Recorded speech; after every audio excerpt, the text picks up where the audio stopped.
राजस्थान का इतिहास, कला, संस्कृति, परंपरा एवं विरासत पर आधारित 100 शब्दों वाले प्रश्न एवं उत्तर। प्रश्न। सिक्के राजस्थान का इतिहास जानने के बेहतर स्रोत हैं, इस कथन पर प्रकाश डालिए। उत्तर।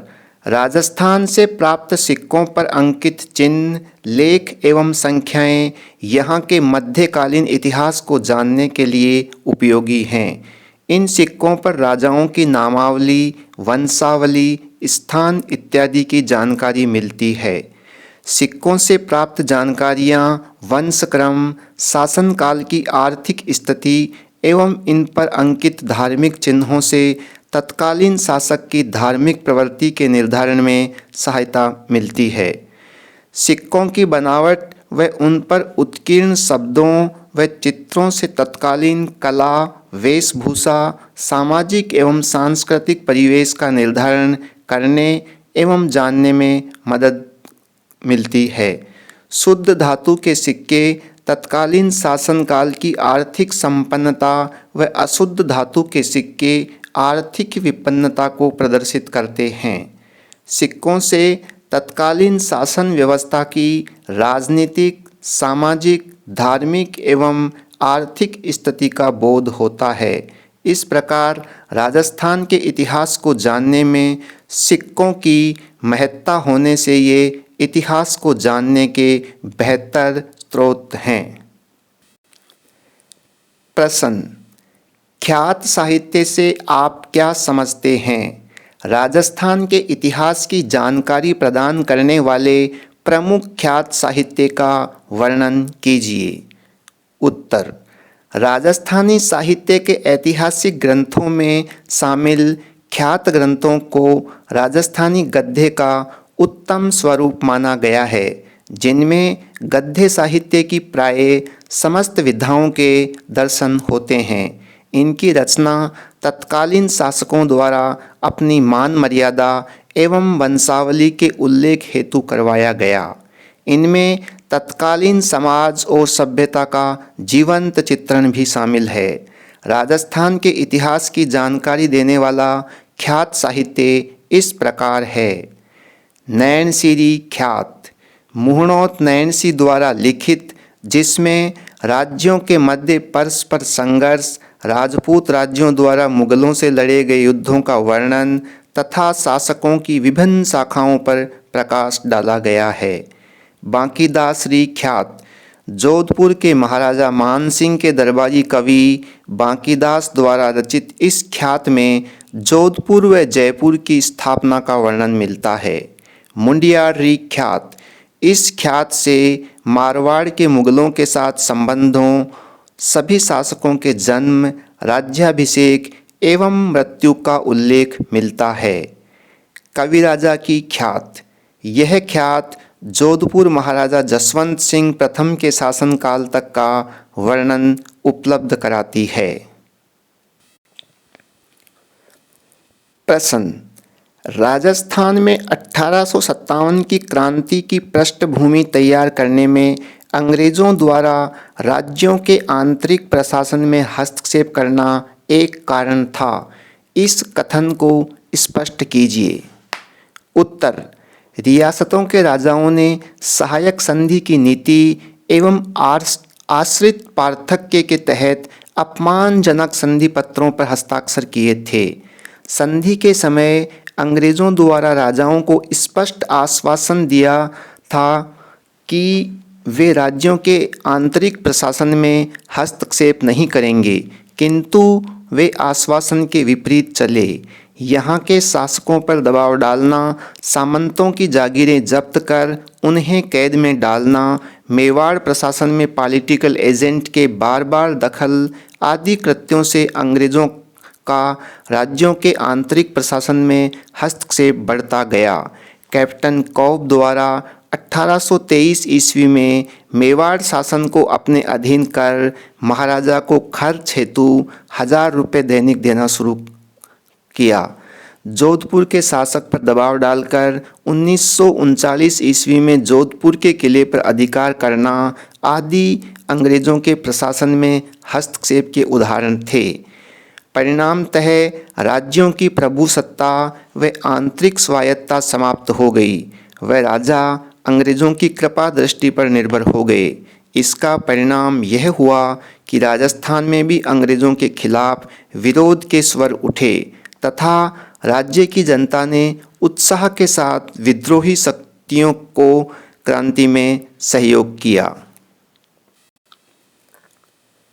प्रश्न, राजस्थान में 1857 की क्रांति की पृष्ठभूमि बनाने में उत्तरदायी रही घटनाओं का उल्लेख कीजिए।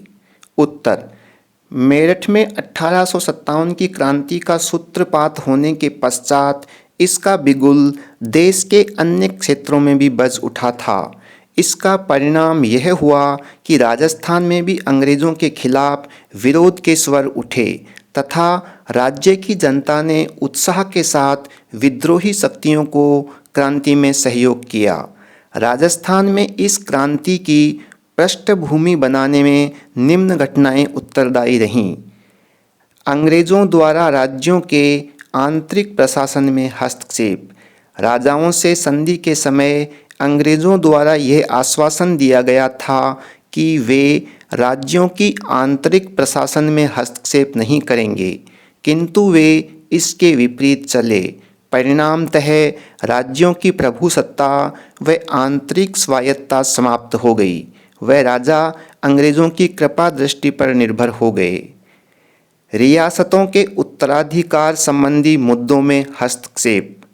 लॉर्ड डलहौजी द्वारा 1848 ईस्वी में गोद प्रथा निषेध तथा राज्यों के विलय की नीति का प्रभाव भी राजपूताने पर पड़ने लगा।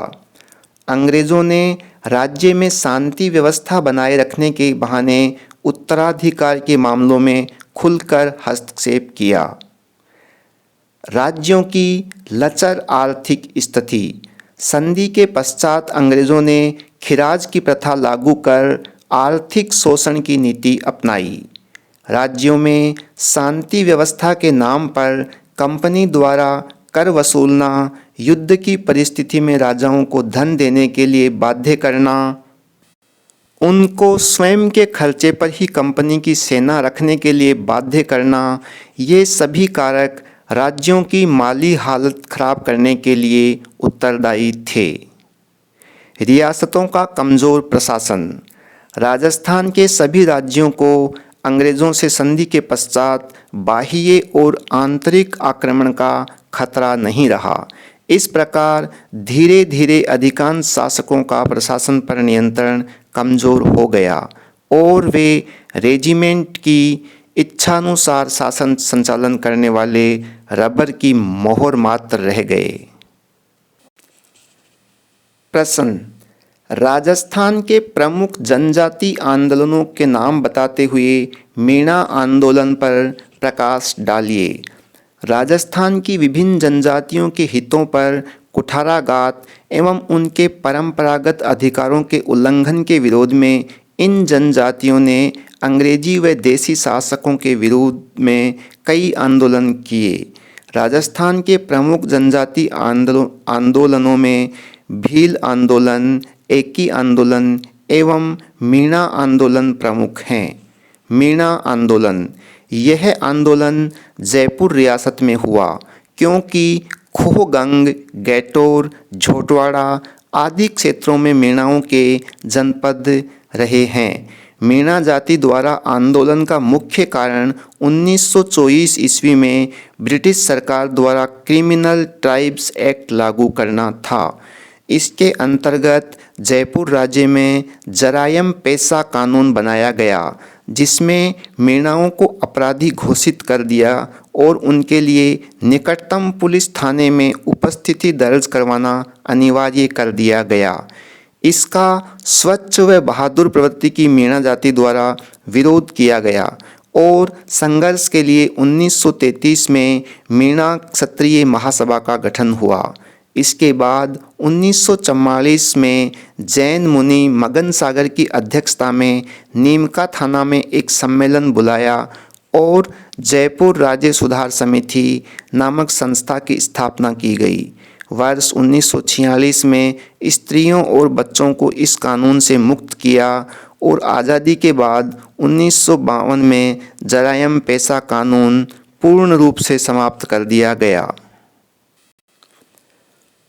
प्रश्न, राजस्थान में प्रजामंडलों के विकास में सहायक रहे तत्वों का उल्लेख कीजिए। उत्तर, राजस्थान में राजनीतिक जागरण एवं गांधी जी के नेतृत्व में चल रहे स्वतंत्रता संघर्ष के परिणाम स्वरूप प्रजामंडलों की स्थापना हुई। इस चेतना एवं जागृति से यहाँ की रियासतें भी प्रभावित हुईं और वहाँ मालगुजारी, लागबाग, बैठ बैगार, चुंगी कर आदि स्थानीय और क्षेत्रीय समस्याओं को लेकर आंदोलन होने लगे। राजस्थान में प्रजामंडलों के विकास में निम्नलिखित तत्व सहायक रहे। किसान आंदोलनों का योगदान। राजस्थान में प्रचलित कृषक आंदोलनों ने यहाँ प्रचलित सामंती व्यवस्था के दोषों को उजागर कर उसे बदलने पर बल दिया।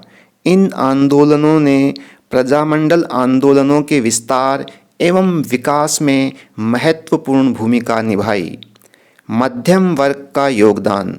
राजस्थान का मध्यम वर्ग, जिसमें बुद्धिजीवी, वैज्ञानिक, इंजीनियर, वकील, शिक्षक, साहित्यकार और व्यवसायी आदि शामिल थे, राजनीतिक चेतना जागृत करने का प्रबल समर्थक था।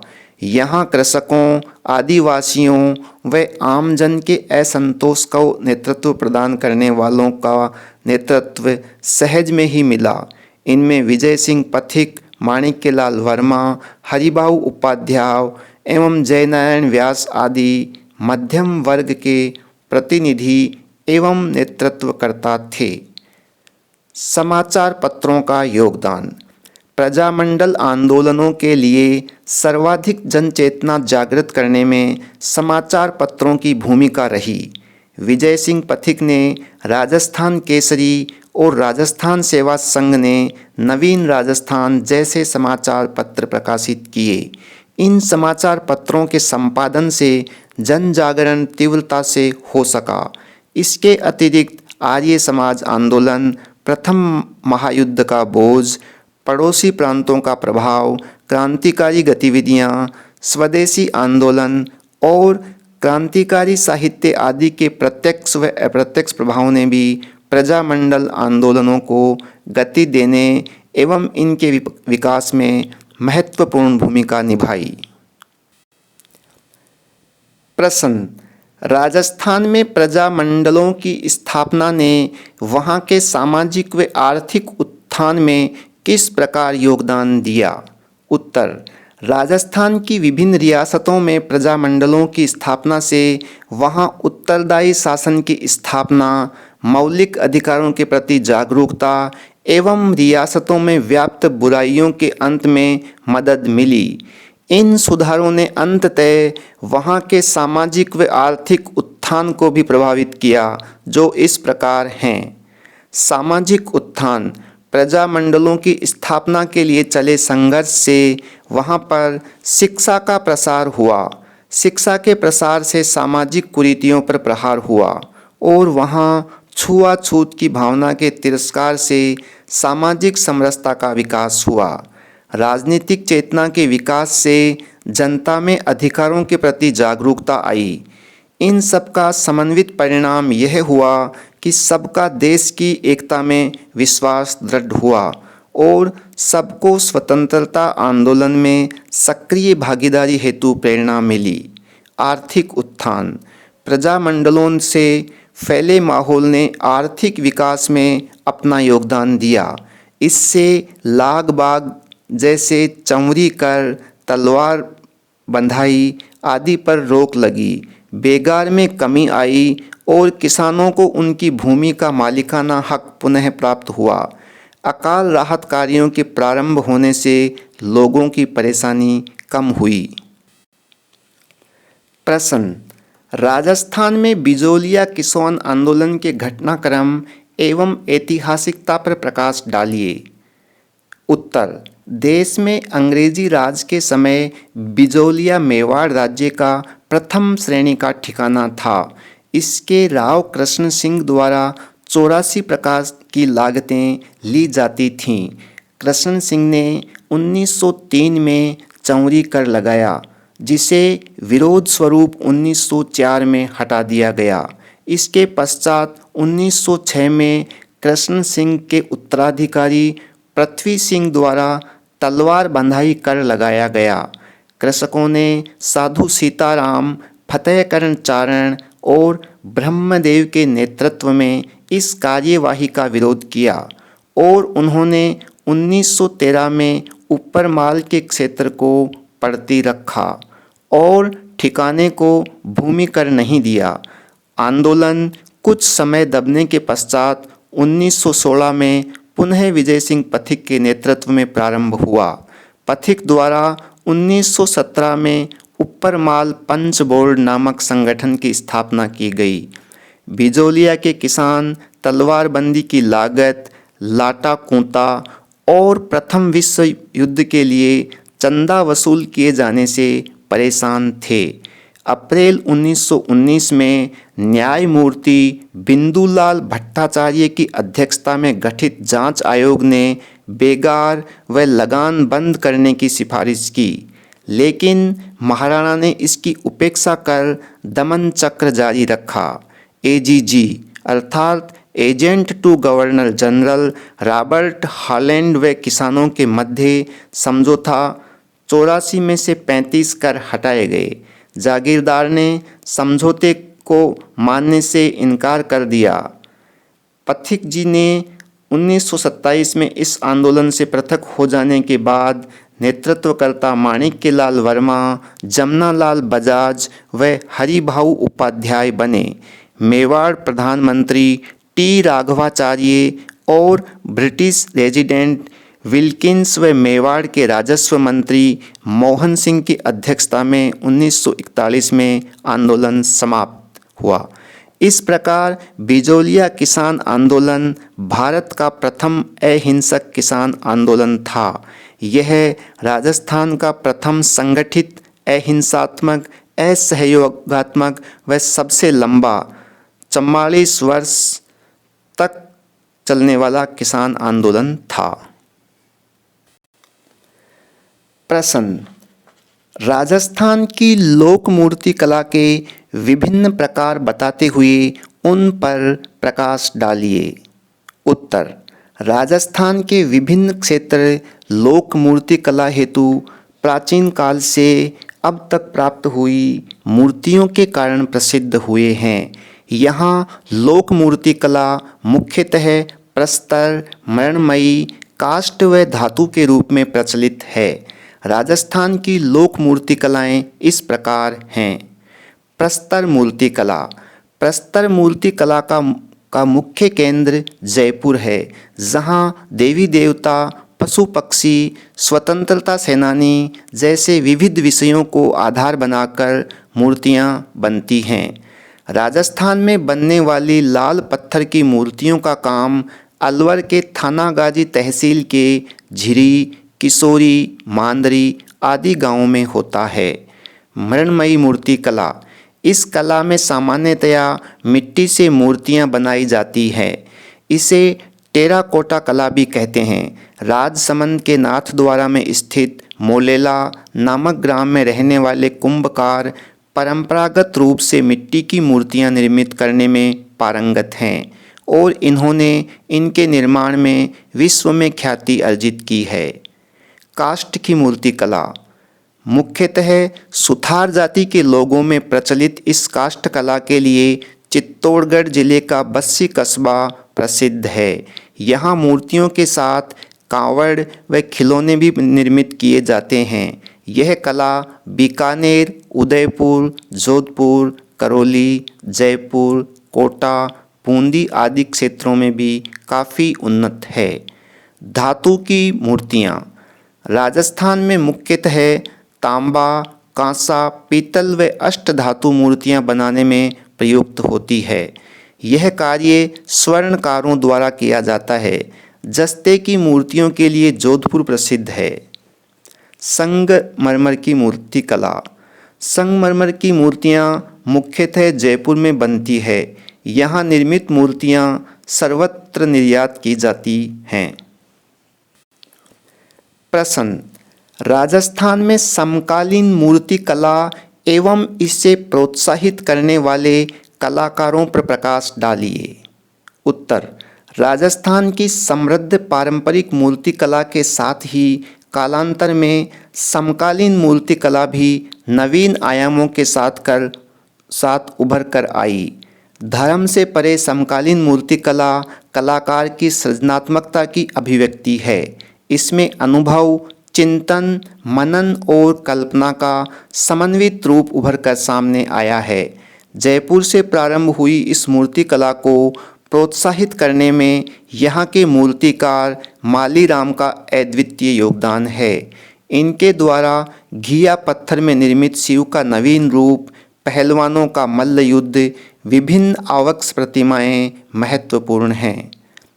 समसामयिक मूर्ति कला को समृद्ध करने में परंपरागत मूर्ति कला के कलाकार गोपीचंद मिश्रा का भी अनन्य योगदान रहा है। जयपुर के मूर्तिकार घराने के उम्दा कलाकारों में मुकुट बिहारी नाहटा व ओम प्रकाश नाहटा का नाम भी उल्लेखनीय है। समकालीन मूर्ति कला में नए आयाम जोड़ने में हरिदत्त ने महती भूमिका निभाई। उन्होंने काष्ठ रूपों को भावनात्मक अभिव्यक्ति प्रदान कर अपनी विशिष्ट पहचान बनाई। समकालीन मूर्ति कला में स्मारक रूप और विशाल आकार की प्रतिमाएं बनाकर नए आयाम प्रदान करने में महिला कलाकार श्रीमती उषा रानी हुजा का भी विशेष योगदान है। इसी प्रकार मंजू शर्मा व बीरबाला भावसार ने भी इस मूर्ति कला को नई ऊंचाइयां प्रदान की है।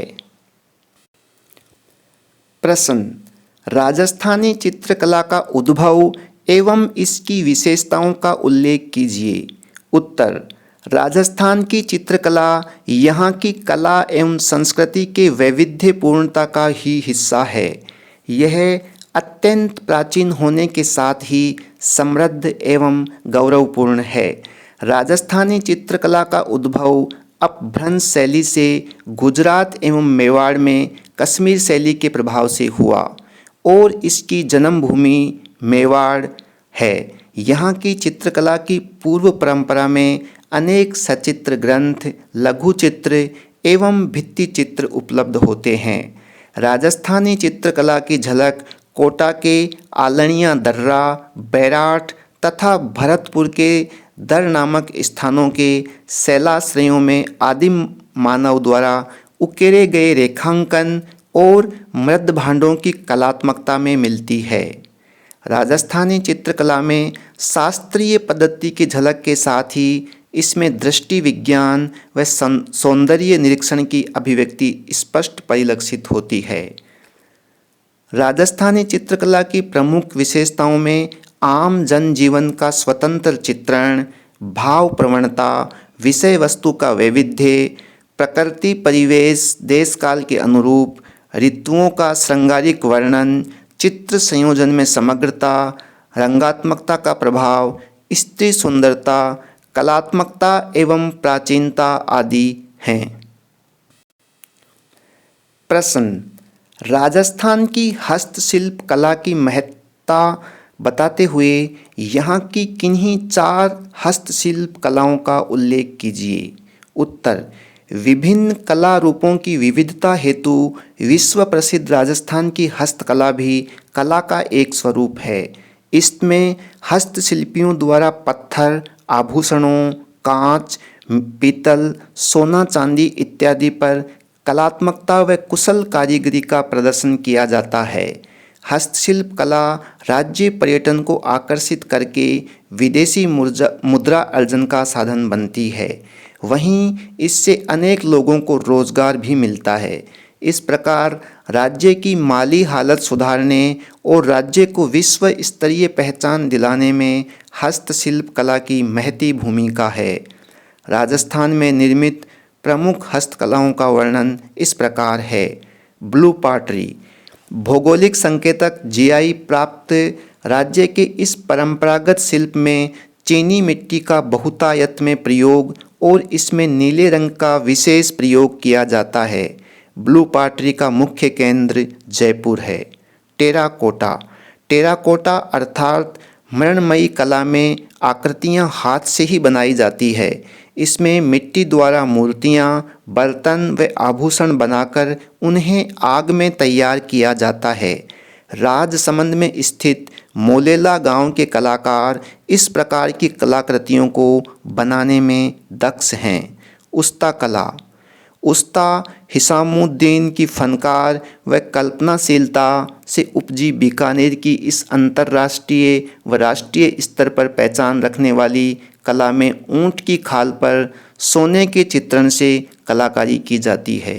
थेवा कला, इस कला का जन्म लगभग 400 वर्ष पूर्व नाथूजी सोनी द्वारा हुआ और यह प्रतापगढ़ जिले में एक ही परिवार की धरोहर है। इस कला में हरे, नीले, पीले व लाल कांच पर सोने व चांदी की रेखाओं को विभिन्न आकृतियों में उकेर कर कलाकृति बनाई जाती है। प्रश्न, राजस्थान के प्रमुख संप्रदायों और को संक्षेप में समझाते हुए उनके प्रवर्तकों व स्थानों का भी उल्लेख कीजिए। उत्तर, राजस्थान एक धर्मनिरपेक्ष राज्य के रूप में प्रसिद्ध होने से यहाँ न केवल विभिन्न धर्म पल्लवित हुए अपितु यहाँ हिंदू धर्म के अनेक मतांतर व संप्रदाय भी विकसित हुए। इन संप्रदायों के अनुयायी एकेश्वरवाद, बहुदेववाद, भक्ति मार्गी, पुष्टि मार्गी व ज्ञान मार्गी कहे गए हैं। राजस्थान के प्रसिद्ध संप्रदाय इस प्रकार हैं। दादूपंथी संप्रदाय, इस संप्रदाय की स्थापना 1554 ईस्वी में दादू दयाल द्वारा की गई। इसकी प्रधान पीठ नारायणा जयपुर में है। इस पंथ में ज्ञान मार्ग, मूर्ति पूजा, भेदभाव और आडंबरों का विरोध किया जाता है। इसके सिद्धांत व संदेश दादूवाणी और दादूरा दोहा में संकलित हैं। राम स्नेही संप्रदाय, इस संप्रदाय के प्रवर्तक दरियाव जी थे। इसकी स्थापना 18वीं सदी में रामचरण जी द्वारा जयपुर के सोडा नामक स्थान पर की गई। इस संप्रदाय की मुख्य पीठ शाहपुरा में है। निर्गुण उपासक, यह संप्रदाय वैष्णव मत की निर्गुण भक्ति का अनुयायी है। इसमें ईश्वर की प्राप्ति का साधन नैतिक आचरण को माना गया है। विश्नोई संप्रदाय, जम्भोजी द्वारा 15वीं सदी में स्थापित इस संप्रदाय में उनकी 29 शिक्षाओं को महत्वपूर्ण माना जाता है। जम्भोजी हमेशा योग मार्ग, संघ मार्ग, जीव रक्षा, शील, शुद्धि व जाति पाति के भेद को मिटाने के लिए अपने अनुयायियों को शिक्षा देते थे। बीकानेर के समीप मुकाम नामक स्थान पर इस समुदाय का प्रमुख मंदिर है। जसनाथी संप्रदाय, नाथ पंथ से प्रभावित संप्रदाय की स्थापना जसनाथ जी ने की थी। इस ज्ञानमार्गी सिद्ध संप्रदाय की पीठ नागौर जिले के पांचला, सिद्धा गांव, खींवसर तथा बीकानेर के कतरियासर में है। रात्रि जागरण और अग्नि नृत्य इस संप्रदाय की अनूठी विशेषता है। प्रश्न, राजस्थान की संगीत परंपरा को अक्षुण्ण रखने में यहाँ के राजा महाराजाओं की भूमिका महत्वपूर्ण थी। इस कथन को प्रमाणित कीजिए। उत्तर, राजस्थान के वीर योद्धाओं में अधिकांशतः कला प्रेमी थे। यहाँ कला परंपरा बाह्य आक्रमणों के समय भी जीवंत रही। इसका प्रमुख कारण यहाँ के राजा महाराजाओं द्वारा संगीतज्ञों एवं विद्वानों को अत्यधिक सम्मान एवं संरक्षण प्रदान किया जाना था। राजा महाराजाओं द्वारा संगीत परंपरा को संरक्षण प्रदान करने एवं अक्षुण्ण रखने के कुछ उदाहरण इस प्रकार हैं। महाराजा मानसिंह के छोटे भाई माधव सिंह का आश्रय ग्रंथकार पुंडरीक विट्ठल को मिला, जिसने रसमंजरी और रागमाला जैसे ग्रंथों की रचना की। राजा जयसिंह के आश्रय में संगीत ग्रंथ हस्तकार रत्नावली लिखा गया। प्रताप सिंह स्वयं संगीताचार्य एवं कवि थे। उन्होंने राधा गोविंद संगीतसार नामक ग्रंथ की रचना करवाई। इसके अतिरिक्त जोधपुर के महाराजा मानसिंह, बीकानेर के महाराजा अनूप सिंह, मेवाड़ के महाराणा कुंभा आदि ने भी संगीत संरक्षण हेतु अनन्य सहयोग किया। प्रश्न, भारतीय संगीत के उन घरानों का संक्षेप में उल्लेख कीजिए जिनके विकास में राजस्थान का पूर्ण योगदान रहा है। उत्तर, राजस्थान में जिन घरानों का विकास हुआ उनसे भारत की संगीत विधा समृद्ध हुई। शैलीगत विशेषताओं के आधार पर विभिन्न संगीत घरानों का निर्माण हुआ, जिनमें अतरौली घराना, पटियाला घराना, जयपुर घराना, आगरा घराना, अल्लादिया खां का घराना आदि प्रमुख हैं। इन सभी के विकास में राजस्थान का पूर्ण योगदान रहा है। अतरौली घराना, यह अनेक घरानों का समूह व कई घरानों का जन्मदाता। खंडार वाणी का प्रयोग करने वाले इस घराने में कई प्रमुख गायक हुए, जिन्होंने बूंदी, उनियारा, जोधपुर, झालावाड़, उदयपुर में आश्रय लिया। प्रमुख गायक खैराती खां, जहूर खां आदि हैं। पटियाला घराना, इस घराने को प्रसिद्धि दिलाने में टोंक के नवाब इब्राहिम के दरबार में नियुक्त ख्याल गायक फतेह अली तथा अली बख्श का प्रमुख योगदान रहा है। जयपुर घराना, इस घराने के प्रवर्तक मनरंग भूपत खां रहे। इनके वंशज मोहम्मद अली कोठीवाले से जयपुर घराना प्रसिद्ध हुआ। यह घराना मूलतः ख्याल गायकों का रहा है। मेवाती घराना, ख्याल गायकी का यह घराना पटियाला, अल्लादिया व मेवाती घरानों का जन्मदाता रहा। इस घराने के आरंभकर्ता जोधपुर के महाराजा जसवंत सिंह के दरबारी गायक नज़ीर खां थे। पंडित जसराज इसी घराने से आते हैं। प्रश्न, राजस्थान के लोकगीतों की विशेषताओं का उल्लेख कीजिए। उत्तर, राजस्थान के भौगोलिक दृष्टि से विविध व विशिष्ट होने के कारण यहाँ के लोकगीतों में भी विविधता के दर्शन होते हैं। यहाँ के जीवन के हर प्रसंग में लोकगीतों का रस भरा है। लोक संगीत की इन स्वर लहरियों में लोक जीवन के सामाजिक व नैतिक आदर्शों, इतिहास के लोक नायकों, धार्मिक जीवन के अनेक अंगों, विश्वास एवं मूल्यों की स्पष्ट झलक दिखाई देती है। राजस्थान के लोकगीतों की कुछ विशेषताएं इस प्रकार हैं। इन लोकगीतों के विषय देवी देवता, संस्कार, त्योहार, पर्व आदि हैं। विवाह पूर्व दूल्हा दुल्हन के गीत, बना बनी, वर निकासी के समय घुड़ चढ़ी रस्म, वर की बारात का डेरा देखने, जला गीत आदि के विशिष्ट गीत हैं। त्योहार विशेष में गाए जाने वाले गीतों में होलिकोत्सव आदि गीत प्रमुख हैं। देवी देवताओं के गुणगान हेतु भजन व गीत तन्मयता से गाए जाते हैं। इन गीतों के पदों को सुनकर अनपढ़ ग्राम्य जन भी ज्ञान के गूढ़ रहस्यों एवं संगीत लहरियों को हृदयंगम कर लेते हैं।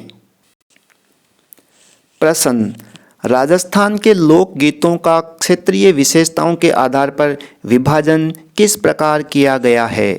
उत्तर, राजस्थान के लोकगीतों का विभाजन प्राय उनमें पाई जाने वाली क्षेत्रीय विशेषताओं के आधार पर किया जाता है। क्षेत्रीय रंग प्रधान होने के कारण यहाँ पर्वतीय क्षेत्र, मरुस्थल, समतल मैदान आदि के अनुसार ही धुनें निर्मित होती हैं। इस विभाजन को हम निम्न प्रकार से समझ सकते हैं। पर्वतीय क्षेत्रों के गीत प्रदेश के पर्वतीय क्षेत्रों डूंगरपुर, बांसवाड़ा, उदयपुर, प्रतापगढ़, सिरोही आदि में सामूहिक लोकगीतों का प्रचार अधिक रहा है। यहाँ पर मीणा, भील, गरासिया, सहरिया आदि जनजातियाँ निवास करती हैं। इन जातियों की पिछड़ी हुई स्थिति होने के कारण इनका संगीत भी आरंभिक अवस्था में है। मरुप्रदेशीय गीत। मरुस्थलीय क्षेत्र जिसमें राजस्थान के पश्चिमी भाग के जिले बीकानेर, जोधपुर, जैसलमेर, बाड़मेर आदि आते हैं। इस क्षेत्र के लोकगीत अधिकांश आकर्षक व मधुर स्वरों की गूंज में विशिष्ट प्रभाव, ऊंचे स्वर व लंबी धुन वाले होते हैं। इनके प्रसार में भोपे, कामड़, सरगड़े, लंगे, मिरासी, कलावत आदि संगीत जातियों का विशेष योगदान है। मैदानी क्षेत्र के गीत। इस क्षेत्र में भरतपुर, जयपुर, कोटा, अलवर, करौली व धौलपुर राजस्थान के समतलीय भाग आते हैं। यहाँ भाषा और स्वर रचना की दृष्टि से वैविध्य युक्त गीत प्रचलित हैं। सामूहिक रूप से गाए जाने वाले इस क्षेत्र के गीतों में स्वरों का उतार चढ़ाव अधिक और भक्ति व श्रृंगार रस की अधिकता है। प्रश्न। राजस्थान के लोकनाट्य ख्याल की पृष्ठभूमि पर प्रकाश डालते हुए प्रमुख ख्यालों को संक्षेप में समझाइए। उत्तर। राजस्थान में लोकनाट्यों के नियमित रूप से संपन्न होने के प्रमाण करीब 18वीं सदी के आरंभ से ही मिलते रहे हैं, जो ख्याल के रूप में धीरे धीरे विख्यात होते गए। इनकी विषय वस्तु पुराख्यान या पौराणिक कथा से जुड़ी होती है और इनमें ऐतिहासिक तत्व विद्यमान रहते हैं। राजस्थान के कुछ प्रमुख ख्याल इस प्रकार हैं। शेखावाटी ख्याल।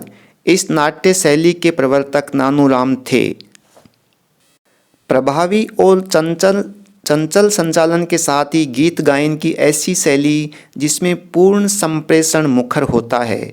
वाद्य वृंद का उचित संगीत जिसमें प्राय सारंगी, हारमोनियम, शहनाई, बांसुरी, नगाड़ा तथा ढोलक का प्रयोग किया जाता है। कुचामणी ख्याल। इस शैली के प्रवर्तक लच्छीराम ने इसमें अपनी मौलिक शैली का भी समावेश किया है। इसमें गाना नर्तक द्वारा ही गाया जाता है। संगीत के लिए इसमें ढोल एवं शहनाई वादक सहयोगी होते हैं। इसमें स्त्री चरित्र को पुरुष पात्र द्वारा ही निभाया जाता है। इसका रूप गीत नाट्य जैसा और इसमें लोकगीतों की प्रधानता होती है। इस ख्याल को खुले मंच पर प्रस्तुत किया जाता है और इसमें सामाजिक कथावस्तु पर आधारित कथावस्तु का चुनाव होता है। जयपुरी ख्याल। इस शैली की कुछ विशेषताएं अन्य ख्यालों से मिलती जुलती है तो कुछ भिन्न भी हैं। इसमें शैली लचीली व मुक्त होने के कारण इसमें नए प्रयोगों की संभावना भी अधिक रहती है। कविता, संगीत, नृत्य, गायन व अभिनय के समावेश वाली इस ख्याल में स्त्री पात्र की भूमिका स्त्रियों द्वारा ही निभाई जाती है। तुर्रा कलंगी। इस ख्याल के प्रवर्तक मुस्लिम संत शाह अली तथा हिंदू संत तुकनगीर नामक पीर थे। संपूर्ण राजस्थान में खेली जाने वाली इस ख्याल में तुर्रा को महादेव व कलंगी को पार्वती का प्रतीक माना जाता है। इसके माध्यम से शिव शक्ति की अवधारणा लोगों तक पहुंचाकर सांप्रदायिक सौहार्द बढ़ाने का कार्य किया। प्रश्न। राजस्थान में पर्यटन विकास की संभावनाओं पर प्रकाश डालिए। उत्तर। पर्यटन उद्योग राजस्थान का महत्वपूर्ण एवं तेजी से फलता फूलता उद्योग है। यह प्रदेश अपनी विविधताओं एवं ऐतिहासिक विरासत के लिए देश विदेश में जाना जाता है। अपनी इन्हीं विशेषताओं के कारण पर्यटन उद्योग इस राज्य के लिए वरदान साबित हो सकता है। यहाँ की अद्भुत कठपुतली कला, लोक संगीत, व्यंजन, किले और अन्य ऐतिहासिक धरोहरें मशहूर हैं। यहाँ के प्राचीन और शिल्प समृद्धतापूर्ण मंदिर, बेजोड़ अद्भुत स्थापत्य कला भी विश्व के पर्यटकों को आकर्षित करते हैं। इन सब के संरक्षण और बेहतरीन प्रस्तुति के माध्यम से पर्यटन उद्योग और अधिक विकसित हो सकता है। राजस्थान में एडवेंचर टूरिज्म की पर्याप्त संभावनाएं उपलब्ध हैं। इसके अतिरिक्त ग्रामीण पर्यटन, water safari, eco tourism, educational tourism, medical tourism और एग्रो टूरिज्म आदि की भी अपार संभावनाएं निहित हैं।